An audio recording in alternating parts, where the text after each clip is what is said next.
الحمد لله رب العالمين الرحمن الرحيم مالك يوم الدين والصلاة والسلام على سيد المرسلين وعلى آله وصحبه أجمعين أما بعد. محترم سامعین و ناظرین، آج کی اس مجلس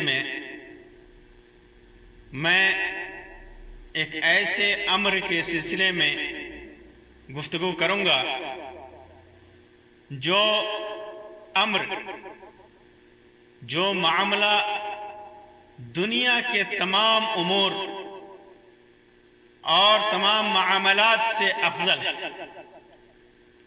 اس معاملے کا مقام اول ہے. اسی کی وجہ سے اللہ تبارک و تعالی نے انسان کی تخلیق کی. اسی کے لیے انسان کو اس روئے زمین پر پیدا کیا. اسی کے وجہ سے جنت اور جہنم بنایا. اسی کی وجہ سے اس روئے زمین پر لاکھوں انبیاء کرام علیہم السلام کو بھیجا. وہ معاملہ، وہ امر توحید کا ہے. توحید یعنی اللہ سبحانہ و تعالی کو اس کی ربوبیت، رب ہونے میں، الوہیت، عبادت کے لائق ہونے میں اور اس کے اچھے ناموں اور بلند صفات میں یکتا اور تنہا قرار دینے میں ایک سمجھا جائے، ایک مانا جائے، ایک تسلیم کیا جائے، ایک ہونے پر ایمان لایا جائے. یہی توحید ہے. یہی توحید ہے. اگر توحید ہے تو انسان کامیاب و کامران ہے، اور اگر توحید نہیں ہے تو انسان دنیا اور آخرت میں خائب و خاسر ہے. آپ تصور کیجئے کہ ہمارا خالق، ہمارا مالک، ہمارا رازق، دنیا کا مدبر تنہا ہو اور انسان اس میں تنہا نہ سمجھے. اس سے بڑا ظلم اور کیا ہو سکتا ہے؟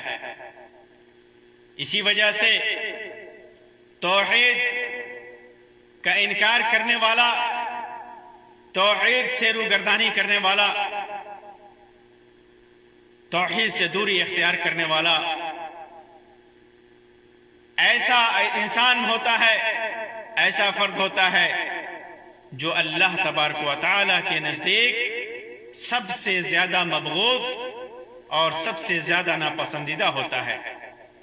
انسان چاہے جتنا نیک ہو جائے، جتنی نیکیوں کا دعویٰ کر لے، جتنا خیر کرے، جتنی بھلائیاں کرے،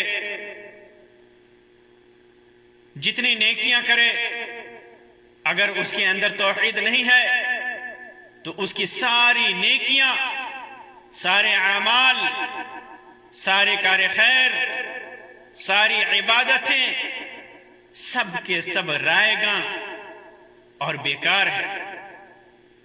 سب بیکار ہیں، سب رائے گاں ہیں، سب ضائع ہونے والی ہیں.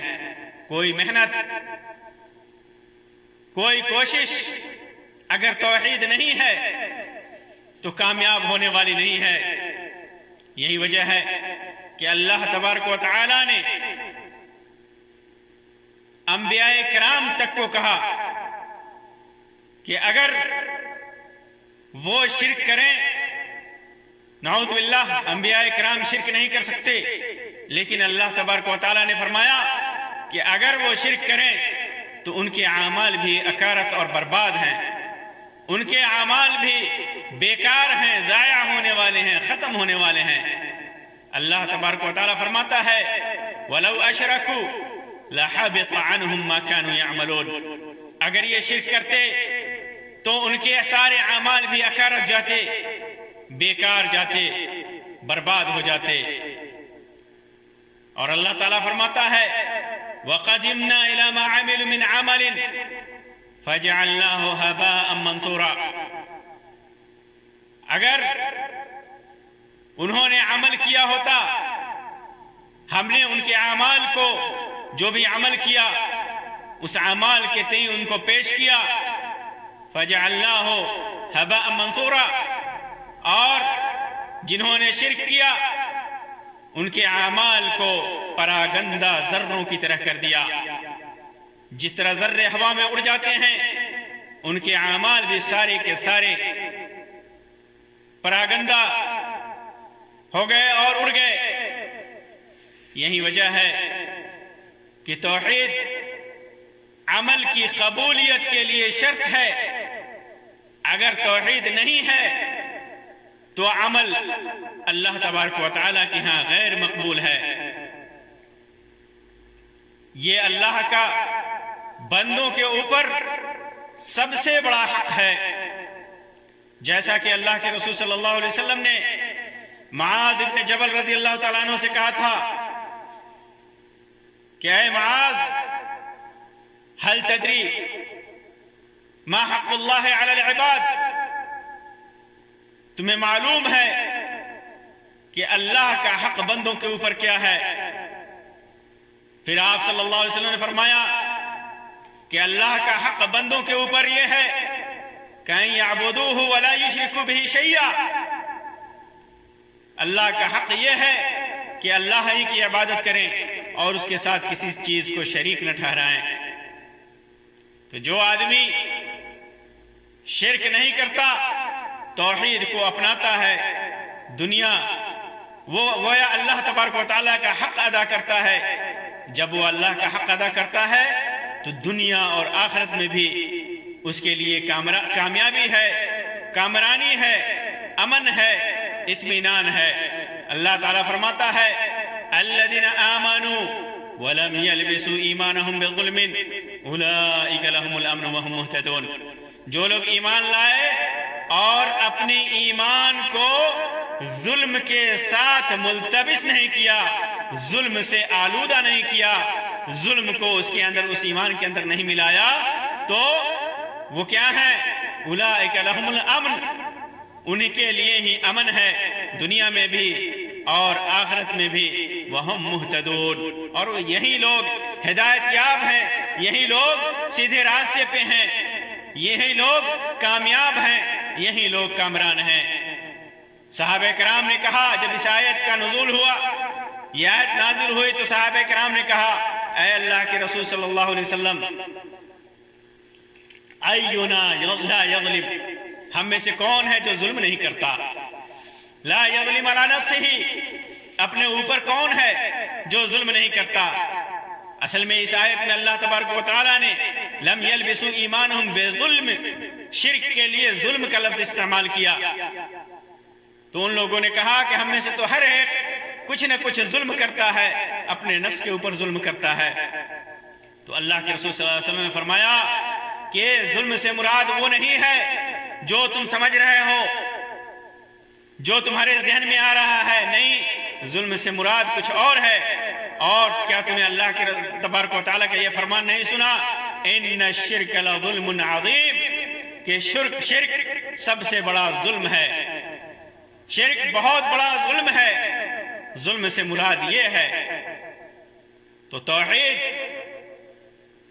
کی اہمیت اور توحید کی فضیلت یہ ہے کہ توحید سے دوری اختیار کرنے والا جتنے چاہے اعمال کریں، جتنی نیکیاں کریں، اللہ تبارک و تعالیٰ ان تمام نیکیوں کو، اعمال کو برباد کر دیتا ہے۔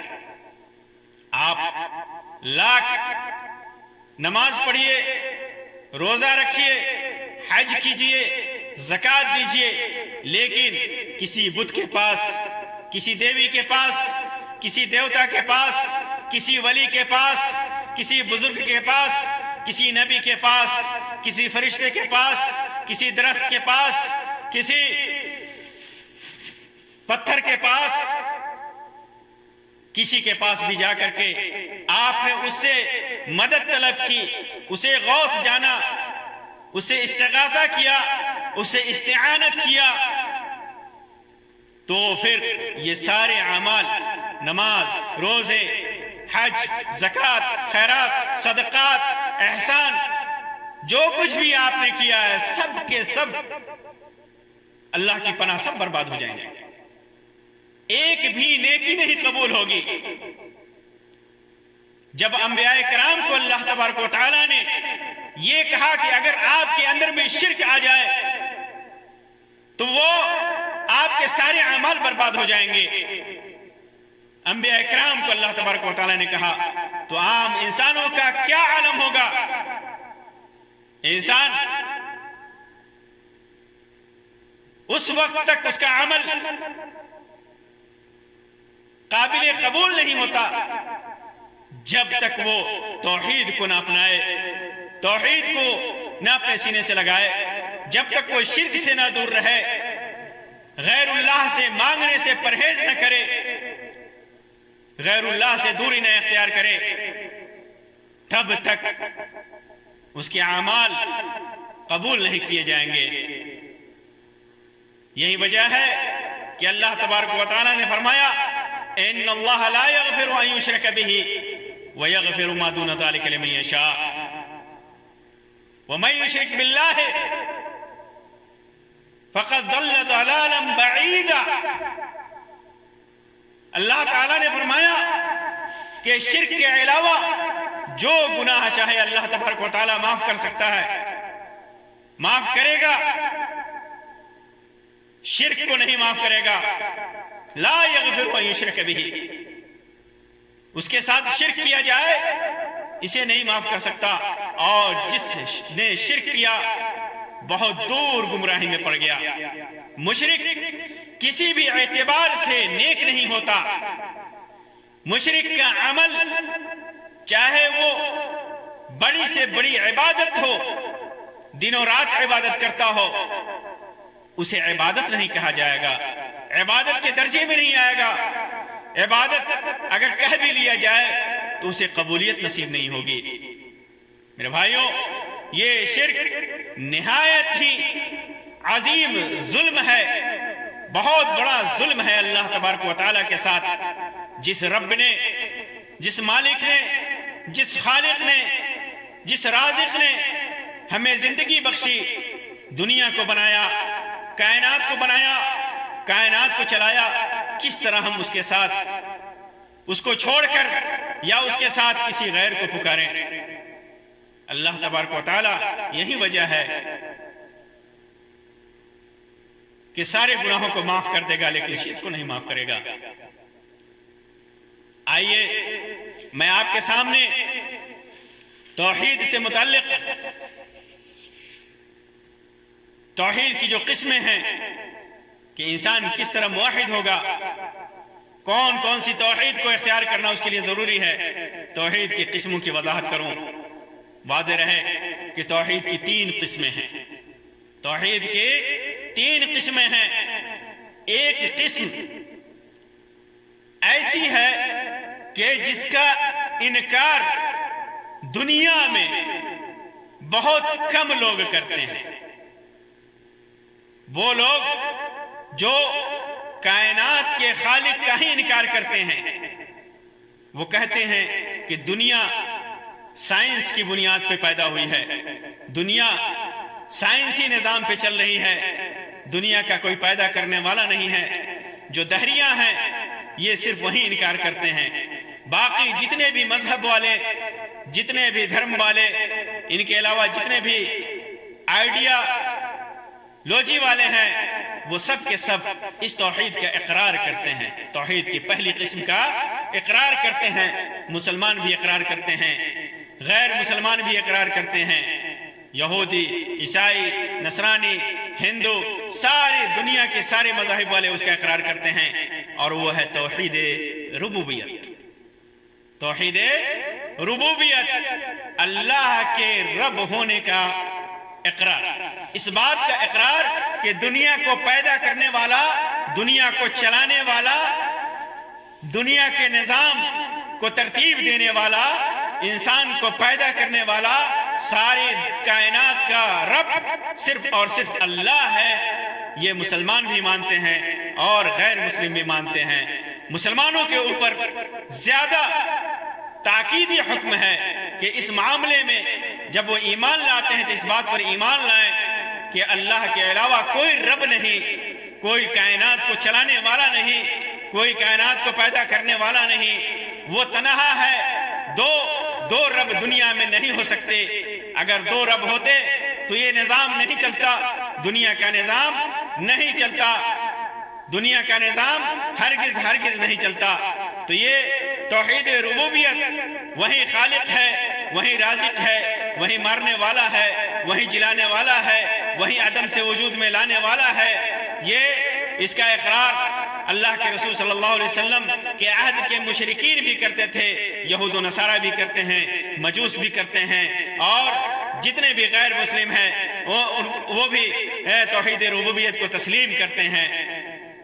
توحید ربوبیت لئن سألتہم، اللہ تبارک و تعالیٰ نے فرمایا ان کافروں کے سلسلے میں کہ اگر ان سے پوچھیں کہ من خلقہن، کس نے آسمان اور زمین کو پیدا کیا، تو وہ کہیں گے لَيَقُولُنَّ اللَّهُ، ضرور کہیں گے کہ اللہ نے پیدا کیا۔ تو اللہ تبارک و تعالیٰ کی ربوبیت کا اقرار یہ توحید کی پہلی قسم ہے، توحید ربوبیت۔ توحید کی دوسری قسم توحید الوہیت۔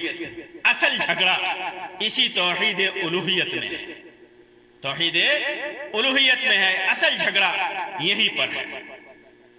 نوح علیہ السلام کی قوم نے اسی کا انکار کیا، ابراہیم علیہ السلام کی قوم نے اسی کا انکار کیا، عیسیٰ علیہ السلام کی قوم نے اسی کا انکار کیا، موسیٰ علیہ السلام کی قوم نے اسی کا انکار کیا۔ جتنے بھی انبیاء کرام آئے سب نے اسی کا انکار کیا، سارے انبیاء کرام نے اسی توحید کی دعوت دی، اسی وجہ سے اللہ تبارک و تعالیٰ نے ان کو ان کی قوم میں بھیجا کہ اسی توحید کی طرف بلائیں۔ ربوبیت کا اقرار وہ کرتے تھے لیکن الوہیت کا اقرار نہیں کرتے تھے۔ وہ کہتے تھے کہ اللہ تبارک و تعالیٰ کی عبادت کے ساتھ ساتھ غیر اللہ کی عبادت بھی کرنی چاہیے، کیونکہ یہ بزرگ ہیں، یہ اولیاء ہیں، یہ دیوی ہیں، یہ دیوتا ہیں، یہ ہماری سنتے ہیں، ہم استغاثہ کرتے ہیں تو ہماری فریاد کو سنتے ہیں، جواب دیتے ہیں، مدد کرتے ہیں، بارش برساتے ہیں، کھیتیاں اگاتے ہیں، رزق دیتے ہیں۔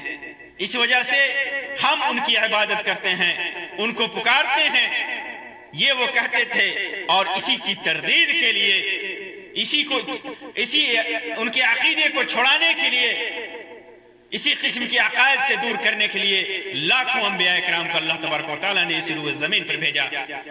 اللہ تعالیٰ فرماتا ہے وَلَقَدْ بَعَثْنَا فِي كُلِّ أُمَّةٍ رَسُولًا أَنِ اعْبُدُوا اللَّهَ وَاجْتَنِبُوا الطَّاغُوتَ، ہم نے ہر امت میں ایک رسول بھیجا، یہ بات بتانے کے لیے، اس بات کی تبلیغ کے لیے، اس بات کے پرچار کے لیے کہ وہ صرف اللہ کی عبادت کریں، صرف اللہ کی عبادت کریں، وَاجْتَنِبُوا الطَّاغُوتَ، اور طاغوت سے بچیں۔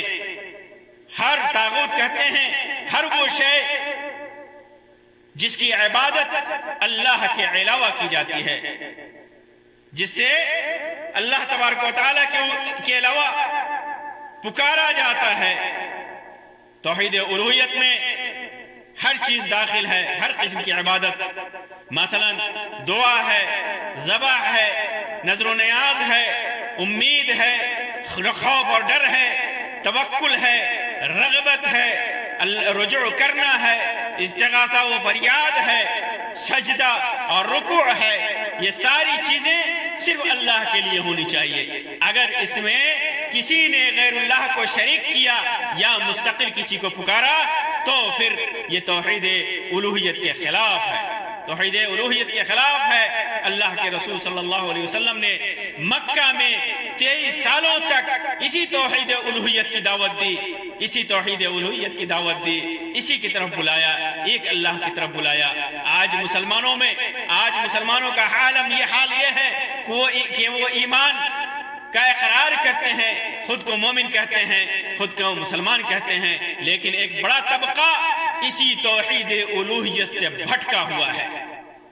نظر و نیاز غیر اللہ کے لیے مانتا ہے، ذبح غیر اللہ کے لیے کرتا ہے، سجدے غیر اللہ کے سامنے کرتا ہے، پکارتا غیر اللہ کو ہے، غوث اللہ کے علاوہ کسی اور کو مانتا ہے، اللہ کو مانتا بھی ہے تو اس کے ساتھ غوث دوسرے کو مان کر کے دوسرے کو پکارتا ہے۔ دوسرا جو مر گیا، جو دنیا سے چلے گئے، وہ اولیاء ہوں، انبیاء ہوں یا کوئی اور ہو، ان کو وہ پکارتا ہے۔ آج مسلمانوں کا اتنا بڑا طبقہ توحید کو چھوڑ کر شرک میں مبتلا ہے۔ میرے بھائیوں، یہ شرک جب تک آپ کے اندر ہے، آپ کے سارے نیک اعمال برباد ہیں، سارے نیک اعمال اللہ تبارک و تعالی اکارت کر دے گا، اللہ تبارک و تعالی اسے قبول نہیں کرے گا۔ چاہے آپ ایمان کا جتنا اقرار کریں، کہ جب تک مکمل ایمان کے اقرار کا مطلب ہوتا ہے کہ اس کے ارکان پر عمل کرنا، توحید کا پر عمل کرنا، شرک سے دوری اختیار کرنا، جب تک آپ شرک سے دوری نہ اختیار کریں تب تک اللہ تبارک و تعالی آپ کے نیک اعمال کو قبول نہیں کر سکتا۔ آپ تصور کیجئے یہ عبادتیں جو غیر اللہ کے لیے کی جاتی ہیں، دعا ہے، ڈر ہے، نظر و نیاز ہے، ذبح ہے، امید ہے، سجدہ ہے، یہ غیر اللہ کے لیے کی جاتی ہیں، یا تو خالصاً غیر اللہ کے لیے کی جاتی ہیں یا اللہ کے ساتھ غیر کے لیے کی جاتی ہے، اللہ کے ساتھ غیر کے لیے کی جاتی ہے۔ یہ کتنا بڑا اور بھیانک اس کا انجام ہوگا، آپ غور کیجئے۔ ریاکاری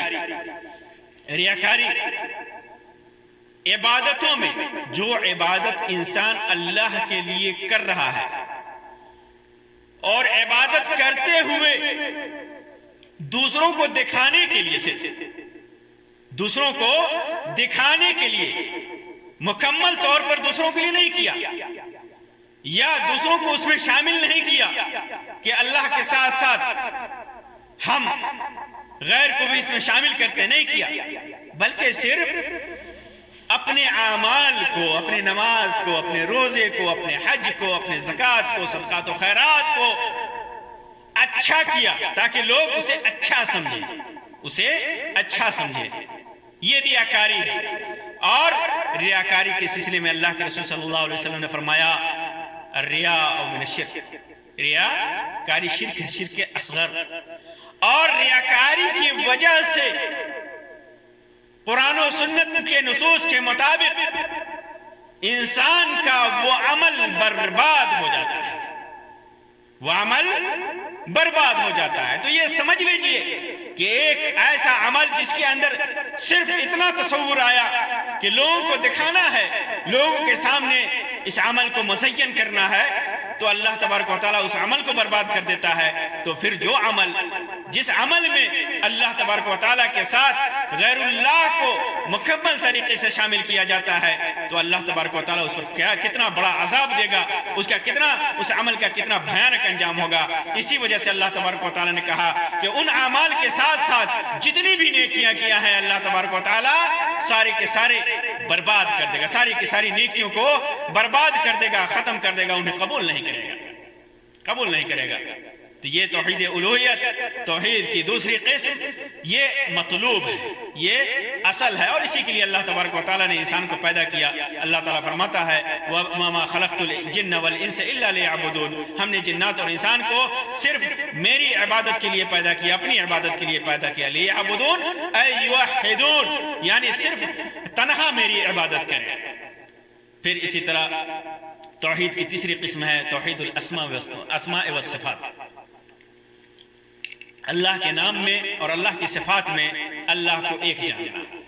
اللہ کے جتنے بھی نام ہیں، للہ الاسماء الحسنى، اللہ تبارک و تعالیٰ کے بہت سارے اسماء حسنى ہیں، بہت سارے نام ہیں، ان کو صرف اللہ تبارک و تعالیٰ کے لیے ماننا، لیس کمثلہ شیء، اللہ تبارک و تعالیٰ کے ساتھ کہ مثل کوئی نہیں ہے، وہو السمیع البصیر، اللہ تبارک و تعالیٰ وہ سننے والا ہے، بصیر بھی ہے۔ یعنی اللہ تبارک و تعالیٰ کے سارے صفات ہیں، اس میں یہ ہے کہ جتنے بھی صفات اور جتنے بھی نام اللہ اور اس کے رسول صلی اللہ علیہ وسلم نے اللہ کے لیے بیان فرمائے ہیں، ان کا اقرار کرنا، ان کا اقرار کرنا کہ ہاں اللہ نے کہا ہے کہ وہ سمیع ہے، سنتا ہے تو سنتا ہے، دیکھتا ہے تو دیکھتا ہے، وہ کلام کرتا ہے تو کلام کرتا ہے، اس کے پاس ہاتھ ہے تو ہاتھ ہے، پیر ہے تو پیر ہے، وجہ ہے تو وجہ ہے، اس کا اقرار کیا جائے۔ کیسے اقرار کیا جائے؟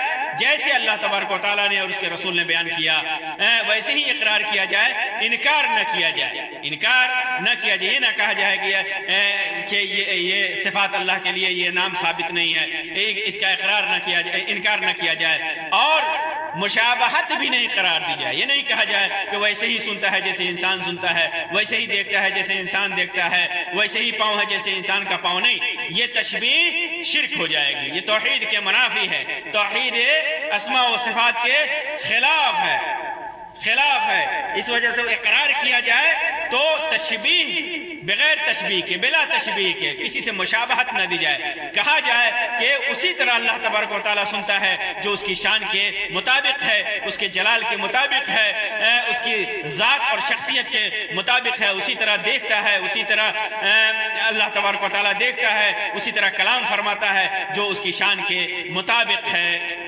اس کے شان کے مطابق ہے۔ تو اللہ تبارک و تعالیٰ کے ناموں کو، اس کے اچھے ناموں کو، اس کے اسماء اور صفات کو کا اقرار کیا جائے جیسے قرآن و سنت میں ہے، اور اس کے اندر کوئی تعویل نہ کی جائے، اس کے اندر کوئی تعویل نہ کی جائے کہ ہاتھ کا مطلب یہ ہے، کان کا مطلب یہ ہے، سننے کا مطلب یہ ہے، دیکھنے کا مطلب ہے، کوئی تعویل نہ کی جائے، بلکہ ویسے ہی ثابت کیا جائے جیسے اللہ تبارک و تعالیٰ نے فرمایا ہے، اور کوئی تشبیہ نہ دی جائے، کسی سے مشابہت نہ قرار دیا جائے۔ یہی اہل سنت والجماعت کا عقیدہ ہے۔ تو یہ توحید کی تین قسمیں ہیں، توحید ربوبیت، توحید الوہیت اور توحید اسماء و صفات۔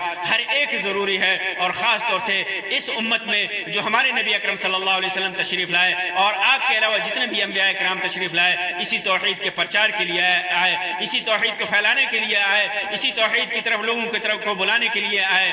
اگر انسان اس توحید کو اقرار کر لے تو اس کے سارے اعمال قبول کیے جائیں گے، اور اگر اس کا انکار کرتا ہے، اس سے دوری اختیار کرتا ہے، تو سارے اعمال برباد ہو جائیں گے۔